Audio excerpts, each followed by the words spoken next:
السلام علیکم میرے پیارو دوستو، امید کرتا ہوں کہ آپ ایمان اور تقوی کی بہترین حالت میں ہوں گے۔ اس ویڈیو میں آپ کو بتانے والا ہوں اللہ تبارک و تعالیٰ کی 4 کتابیں جو کہ اللہ تبارک و تعالیٰ نے دنیا میں نازل فرمائی، اور قرآن کریم کی چند فضیلتیں بتانے کی کوشش کروں گا۔ آپ سے گزارش ہے کہ اس ویڈیو کو پورا ضرور دیکھیں۔ ویڈیو شروع کرنے سے پہلے نئے آنے والے تمام دوستوں سے ریکویسٹ ہے کہ ہمارے چینل کو سبسکرائب کریں۔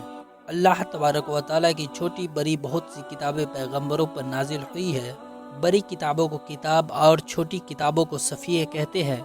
آسمانی کتابوں میں سب سے مشہور 4 کتابیں ہیں۔ پہلی آسمانی کتاب توریت حضرت موسیٰ علیہ السلام پر نازل ہوئی۔ دوسری آسمانی کتاب زبور حضرت داؤد علیہ السلام پر نازل ہوئی۔ تیسری آسمانی کتاب انجیل حضرت عیسیٰ علیہ السلام پر نازل ہوئی۔ چوتھی اور آخری قرآن کریم ہمارے پیارے نبی حضرت محمد صلی اللہ علیہ وسلم پر نازل ہوئی۔ صفیہ کی تعداد اللہ رب العزت ہی خوب جانتے ہیں، لیکن چند صفیہ حضرت آدم علیہ السلام اور چند حضرت سیس علیہ السلام پر اور چند حضرت ابراہیم علیہ السلام پر نازل ہوئی۔ ان کے علاوہ اور بھی صفیہ ہیں جو بعض پیغمبروں پر نازل ہوئی۔ توریت کے بارے میں اللہ تبارک و تعالیٰ نے قرآن مجید میں ارشاد فرمایا ہے، بے شک ہم نے توریت اتاری، اس میں ہدایت اور نور ہے۔ زبور کے بارے میں اللہ تبارک و تعالیٰ نے قرآن مجید میں فرمایا، ہم نے داؤد کو زبور دی۔ انجیل کے بارے میں اللہ تبارک و تعالیٰ نے قرآن میں ارشاد فرمایا ہے، ہم نے عیسیٰ ابن مریم کو بھیجا اور انہیں انجیل دی۔ پس مسلمانوں کو قرآن مجید کے ذریعے سے ان تینوں کتاب کا آسمانی کتاب ہونا معلوم ہوتا ہے۔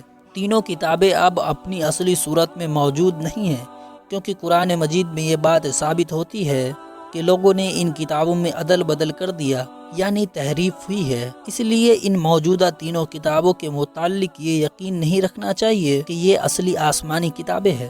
چاروں کتابوں میں سب سے افضل اور سادہ باقی رہنے والی کتاب قرآن مجید ہے۔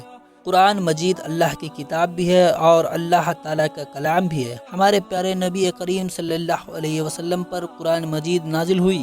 قرآن مجید کی چند فضیلتیں۔ قرآن مجید کا ایک ایک حرف اور ایک ایک لفظ محفوظ ہے۔ اس میں ایک لفظ کی بھی کمی بیشی نہیں ہوئی ہے اور نہ قیامت تک کوئی بھی کمی بیشی ہو سکے گی۔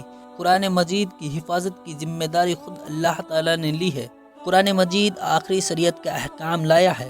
پہلی کتابیں ایک دفعہ ہی اکٹھی نازل ہوئی، لیکن قرآن مجید 23 برس تک ضرورتوں کے لحاظ سے تھوڑا تھوڑا نازل ہوتا رہا۔